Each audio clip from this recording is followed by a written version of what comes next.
It's interesting for me because the first thing I see from my own cultural background is we have a saying, "Ma pango ma whero ka o te mahi," which literally translated means with red and with black the job gets done. And in Maori culture, red is the colour of chiefs, the colour of leadership. Black is the colour of common people. It's also a colour that represents infinite possibilities and potential. But also from again from a Maori perspective, for me, red for me also represents a bit of Papatūānuku because that's Papatūānuku is the Earth Mother. We have a very intimate relationship with Rangi, the Sky Father, and Papatūānuku, the Earth Mother. There's some amazing textures in the painting. All the different currents.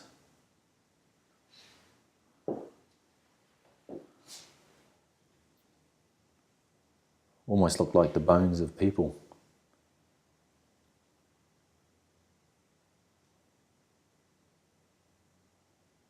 Perhaps it's a foundation, because for me, I carry my culture with me. I carry my ancestors with me. I am Dallas Seymour, but I am Dallas Seymour who carries thousands of years of history with me, all the way back to my ancestor Hoturo, who is the captain of the Tainui canoe,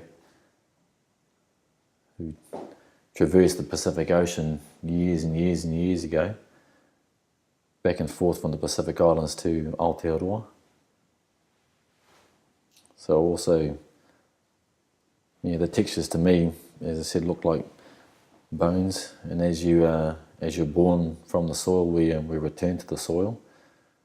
And wherever I walk in New Zealand, a lot of the places I walk I have a connection with through intertribal links. So perhaps to me, this is also saying perhaps these are the bones of our forebears. The path to understanding ourselves is always there. We just have to go back and find those connections. I'm really warming to the painting, actually. I feel a real connection with it. I'd love to watch OUBEY actually create this painting, just to see what was in his eyes, what was in his face,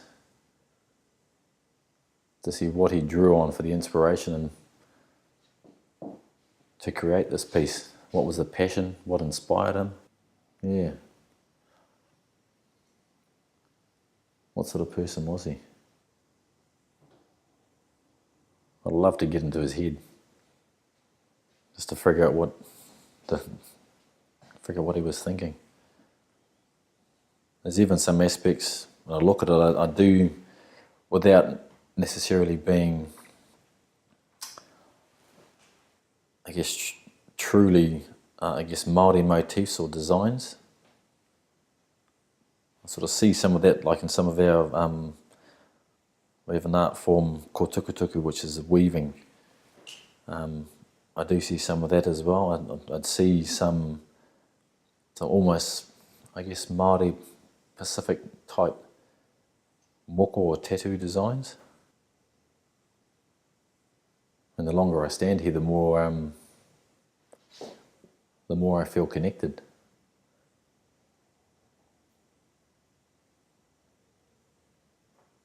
And when I say connected to the piece, connected to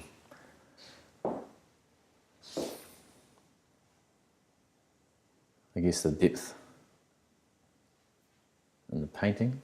Maybe it's because I feel that it's a representation of Papatūānuku. I'd love to have this in my home.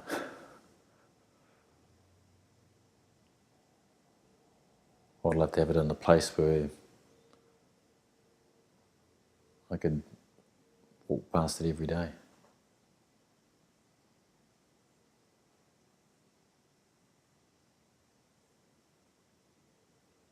Just for the warmth I get from standing close to it. Wow.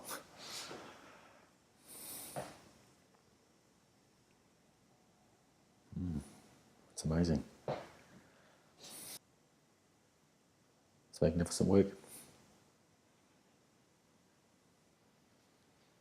Can I ask the title of the... The title is Samurai. Samurai. That makes sense. I can see that, yeah. I can definitely see, again with my limited knowledge of the samurai culture, elements of that in here. I've seen some documentaries and read a little bit about the loss of the samurai culture, which in some contexts is sort of is similar to, I guess, the experience in New Zealand with our language, which we're trying to reinvigorate now and regrow. And I know seeing the faces of some of the last people who have kept the samurai culture alive, and their yearning to just want people to retain the culture and retain the learnings, because once it's gone forever. It's amazing how the longer I stand here, the more I see, yeah, which is fabulous. So if you look at it if you did look at it from a rugby context, this could be, it could be a rugby field, and these could be maybe the directions we run. We try and, one of the simple, I guess, principles of rugby is that you try and confuse the opposition to create space by changing angles, creating doubt in the defensive team's mind so you can create space to run into, to create opportunities to score tries. I mean, the red is just part of, there are collisions. Sometimes they're meant to be, sometimes they're not meant to be, they're luck. But you do get blood spilled on the field. But Maori have always been a huge contributors to the game, and we've always had I guess, a different philosophy. They called it running rugby, but it wasn't just running rugby for the, just go out and chuck the ball around and hope. They're great strategists as well. I mean, if we go back to our ancestors in the, I think it was the Second World War, the 28th Mighty Battalion, amazing strategists and fighters. And they took that onto the rugby field as well. They took it into whatever they did, really express themselves. And we also consider rugby playing an art as well. So, so rugby and art go together, yeah.